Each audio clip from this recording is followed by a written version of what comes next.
Aku pagi ni ada dekat pasar pagi Temeloh ataupun Pekasari. Temeloh, tepi sungai.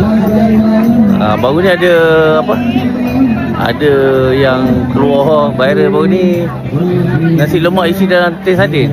Ni ada. Ni dah kedai dia. Aku dah sampai dah. Apa ni? Beratur penuh ni, panjang. Tu ide tu beratur tu. Itulah dia. Sekejap kita tunjuk dia punya nasi lemak. Ni ide beratur ni. Pada muka dia. Okay, ni tengok nasi lemak ni.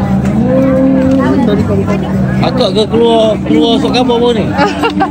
Sok khabar ya? Tak tahulah. Siapa?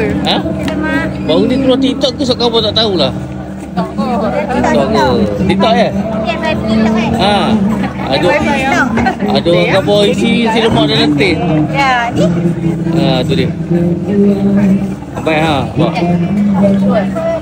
Memang berniaga sini juga ke ada tempat lain?